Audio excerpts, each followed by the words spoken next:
ತಲಕಟ್ಟು.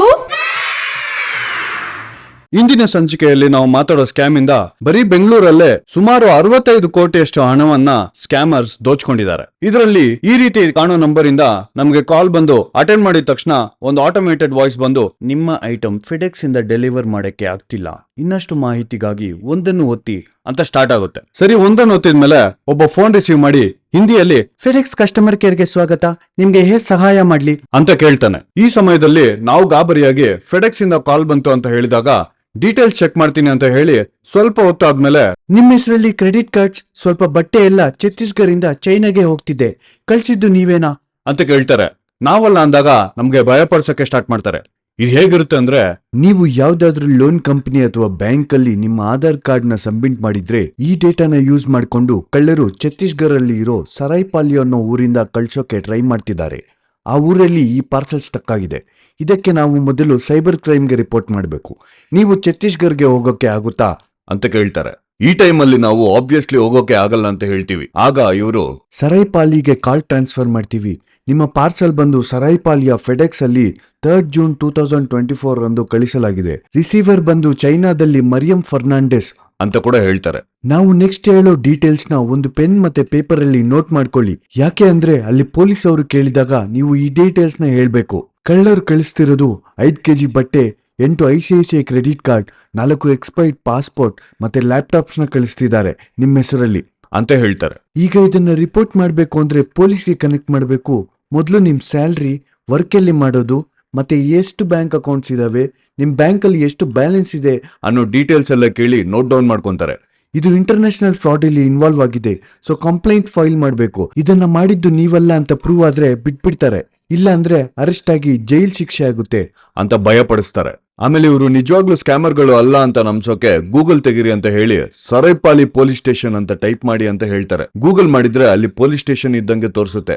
Mostly ಸ್ಕ್ಯಾಮರ್ಗಳು Google ಅಲ್ಲಿ fake ಆಗಿ enter ಮಾಡಿರೋ ಪೊಲೀಸ್ ಸ್ಟೇಷನ್ ಡೀಟೇಲ್ಸ್ ಇದು. ಇದೇ ಗೂಗಲ್ ಪೇಜ್ ಅಲ್ಲಿ ಕಾಣಿಸ್ತಿರೋ ಸೇಮ್ ನಂಬರ್ ಇಂದ ನಿಮ್ಗೆ ಫೋನ್ ಬರುತ್ತೆ ಅಂತ ಹೇಳ್ತಾರೆ.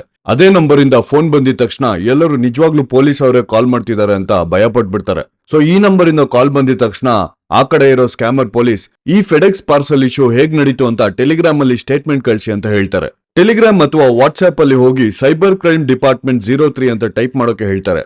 ಅಲ್ಲಿ ಹೋಗಿ ಟೈಪ್ ಮಾಡಿದ್ರೆ ನಿಜವಾಗ್ಲೂ ಇದು ಸೈಬರ್ ಕ್ರೈಮ್ದು ಚಾನೆಲ್ ಅನ್ನೋ ತರ ಫೇಕ್ ಚಾನೆಲ್ ನ ಸೆಟಪ್ ಮಾಡಿರ್ತಾರೆ. ಆಮೇಲೆ ಎಲ್ಲದನ್ನೂ ಸಹ ವಿಡಿಯೋ ಕಾಲ್ ಅಲ್ಲಿ ಎಕ್ಸ್ಪ್ಲೈನ್ ಮಾಡ್ಬೇಕು. ನಮ್ ಬ್ಯಾಕ್ ಗ್ರೌಂಡ್ ಅಲ್ಲಿ ನಮ್ ಪೊಲೀಸ್ ಇನ್ಸ್ಪೆಕ್ಟರ್ಸ್ ಮತ್ತೆ ಆಫೀಷಿಯಲ್ಸ್ ಇರ್ತಾರೆ. ಸೊ ನಿಮ್ ಫ್ರೆಂಡ್ ಸರ್ಕಲ್ ಅಲ್ಲಿ ಯಾರಿಗೂ ನೀವು ಈ ಇನ್ಫಾರ್ಮೇಶನ್ ಶೇರ್ ಮಾಡೋ ಹಾಗೆ ಇಲ್ಲ, ಯಾರಿಗಾದ್ರೂ ಗೊತ್ತಾದ್ರೆ ನಿಮ್ಗೆ ತೊಂದರೆ ಆಗುತ್ತೆ ಅಂತ ಹೇಳ್ತಾರೆ. ಇದಾದ ನಂತರ ಯಾರು ಇಲ್ದೇ ಇರೋ ಕಡೆಗೆ ಒಬ್ಬಂಟಿಯಾಗಿ ಹೋಗಿ ನಮ್ಗೆ ವಿಡಿಯೋ ಕಾಲ್ ಮಾಡಿ ಅಂತಾರೆ.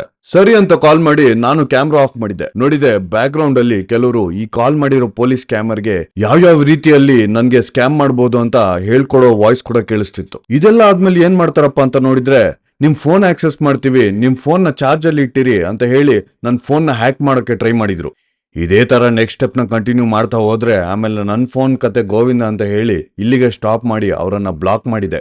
ಇವರನ್ನ ಬ್ಲಾಕ್ ಮಾಡಿದ್ಮೇಲೆ ಅವ್ರು ಅಲ್ಲಿಗೆ ಸ್ಟಾಪ್ ಮಾಡಿಲ್ಲ, ನನ್ ಪರ್ಸನಲ್ ನಂಬರ್ಗೆ ಹಲವಾರು ಕಾಲ್ಸ್ ಅನ್ನ ಮಾಡ್ತಾನೆ ಇದ್ರು.